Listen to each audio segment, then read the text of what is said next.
Good morning and welcome back to this channel. If this is your first time here, well, welcome. And it's a great sunny morning here in Nelspruit, and I'm taking you on a drive through Nelspruit towards White River, and I hope you enjoy it. Today's topic will be driving in Nelspruit. Now you'll see on the screen the front-facing camera viewing the cars. Now what you will notice is how people drive in Nelspruit. It's not the same as in Joburg or in any other place. Here we have not really got a traffic situation where there's a lot of traffic. We are very privileged with that, and it's not that common to have long waiting periods on robots. Sometimes we've got a robot that's off, but then it becomes a stop and go type of thing, like a stop street. That's the rule with robots that's out of order. Anyway, my commute from my home to where I work is about half an hour, depending on what happens on the road. Let's say maximum 40 minutes. The road conditions, it's not ideal. I mean, we've got a lot of potholes. You'll probably see 1 or 10 or 100 potholes just in this piece of road that we will be taking. So you become very skilled at dodging potholes. Something else that you need to always take in consideration when driving in Nelspruit on the roads, it's not necessarily the cameras, but it's those that's driving around you. You will find that people turn where they're not supposed to turn, stop where they're not supposed to stop, and that creates a lot of fear, if you want to call it that, when driving.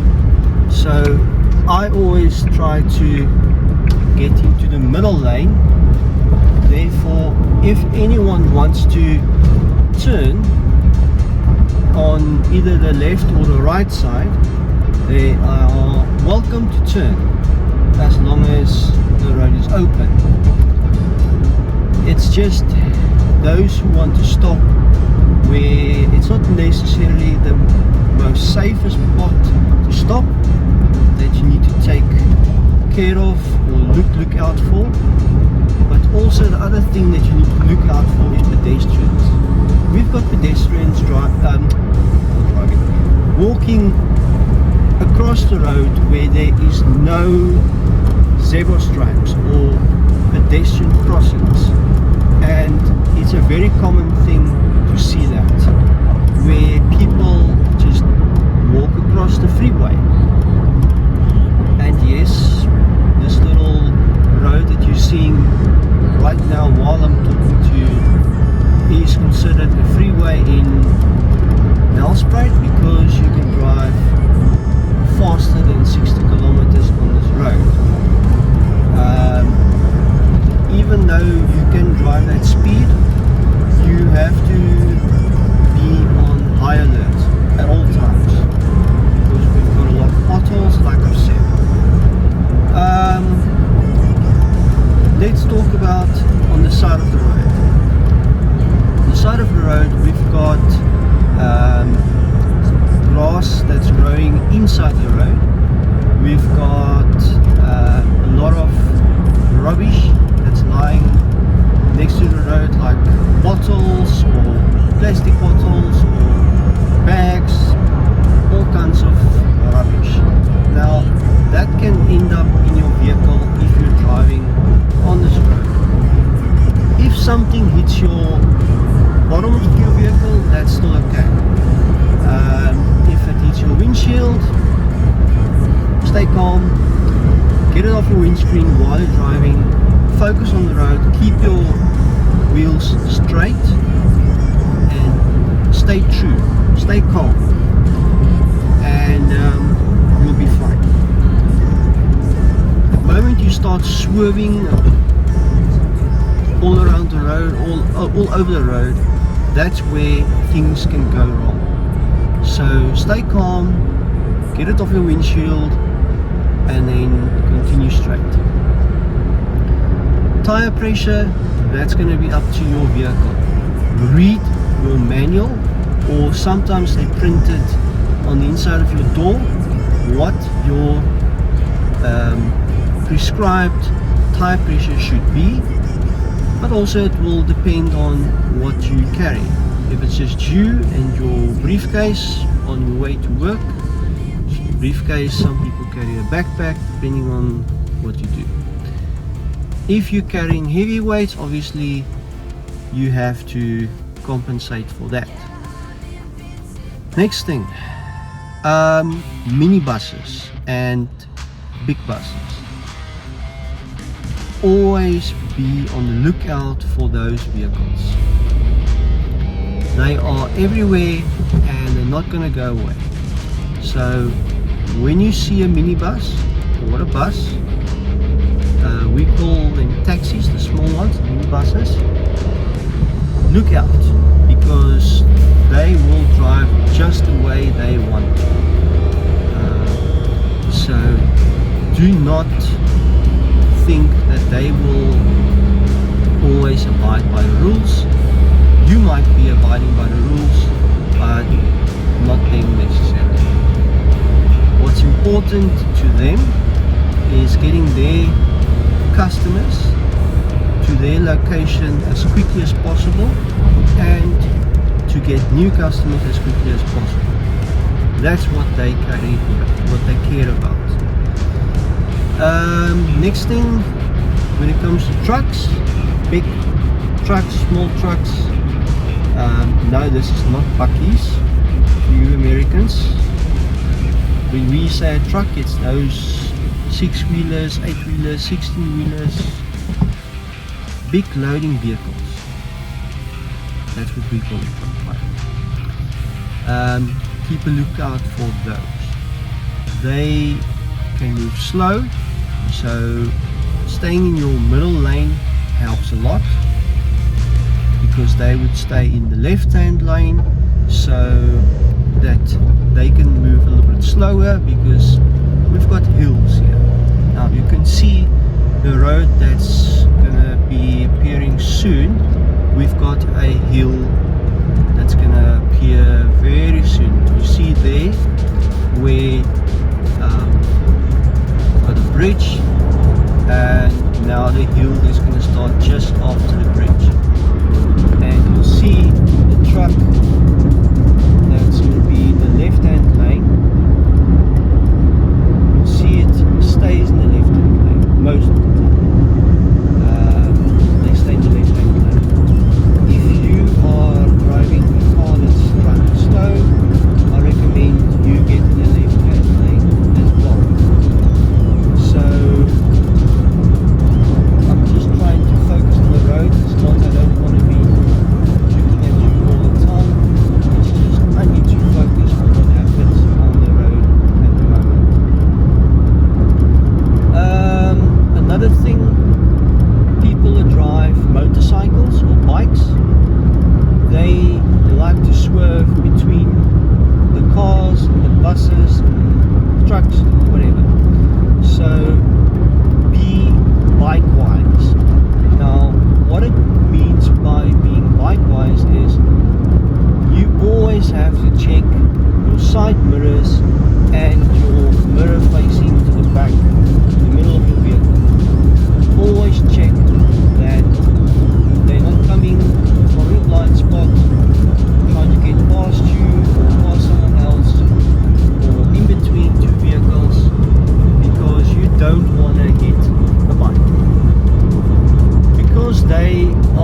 traffic light. Some people call it a robot, some call it a traffic light. And on my right, that is one of the hospitals that one can go to. That is called Kihart Hospital, and Kihart comes from the Kihart tree. And yeah, okay, you'll see a bike coming past very soon. He's being very cautious driving, but do note the peril that is not bike marks for him. It's always ideal to wear gear that's safe for yourself being on a bike, because getting hurt the way that person was racing, that's ugly. That's very ugly. But some people believe they will get hurt. Obviously, I don't know who that is, and if you're watching this and you're one of those people that drive like that,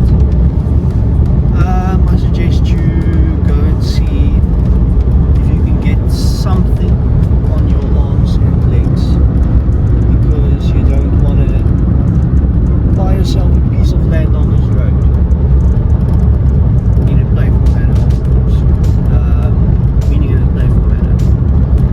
Don't dress like that. It's not safe. Not on this road. If you're driving on the farm, where you're driving no more than 40 kilometers per hour, maybe a better idea. But on this big road, we've got tar and we've got other vehicles and rocks and glass, all kinds of stuff. Get yourself proper gear. I know it's expensive, but remember, it's your life that you're talking about here. We saw that sign that says 80 kilometers per hour. That is what you're supposed to drive from now on, until you see a notice board with a different amount of kilometers per hour that you need to drive, obviously. So soon you'll see a board that says 60 kilometers per hour. That is the recommended and enforced kilometers per hour that you need to drive. So you see that light flashing like that. That's to inform you that there is a traffic light ahead. So you slack down, slack off, make sure you come to a safe stop, like that. Please, and I say this very big please, keep a distance in front of you, because if someone rear ends you, you don't have the possibility of rear-ending someone in front of you. So that is why you keep a safe distance in front of you. Plus, if that person decides to reverse for no freaking reason, you have something to give you some leeway and you can get out of the way. You see there's a bus lane. By bus lane I mean where they can pull off.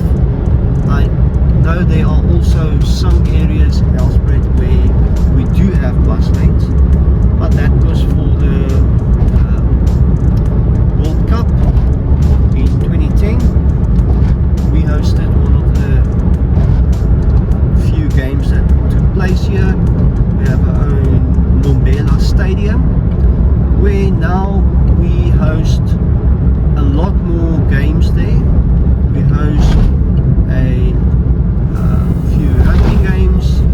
There are still games where we host soccer games. Oh look, there's a new camera up right there to take a nice photo of you when you have not kept in the safe speed limit of 60.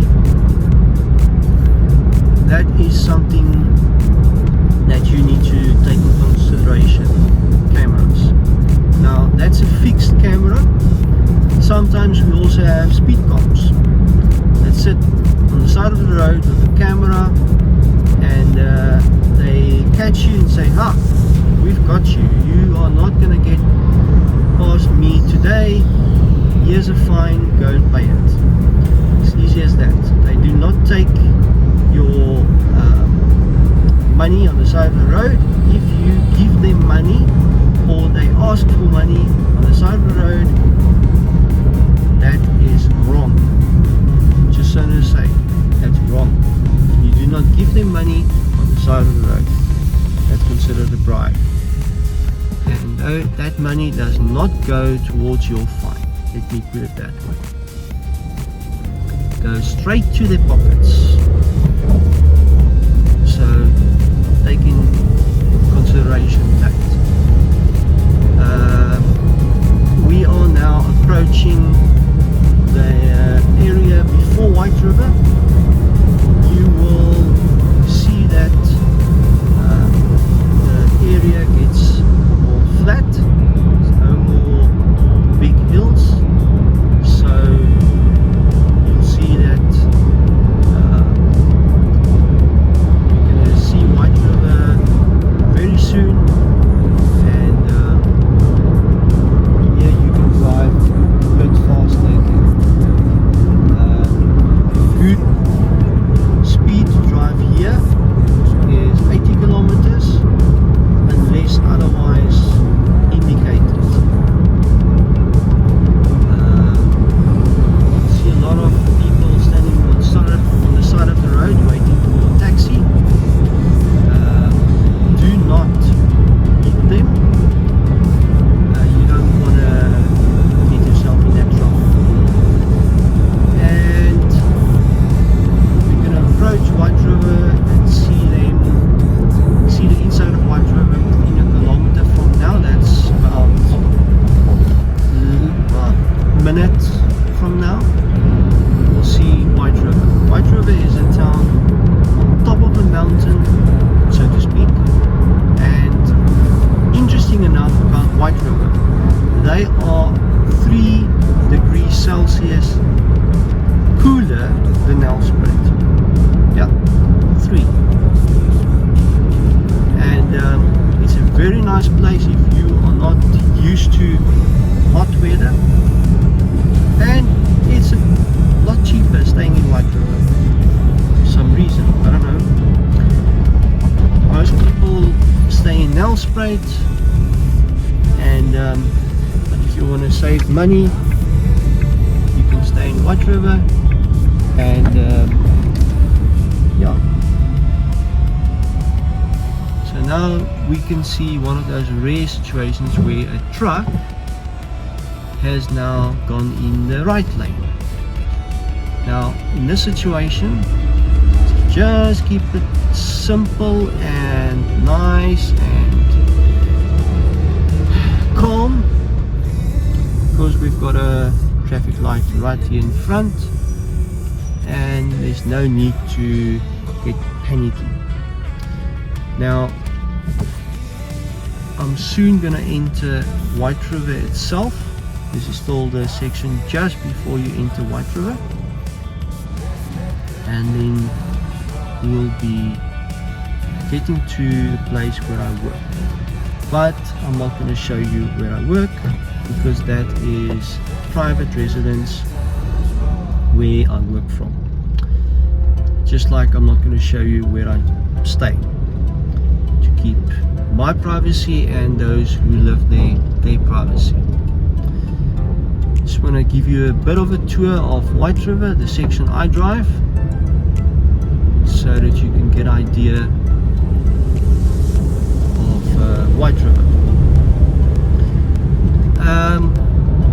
I'm getting to that point in the video where I'm gonna ask you, if you haven't subscribed to my channel and you want to see more content, maybe something like this or a program that I'm gonna introduce soon, subscribe.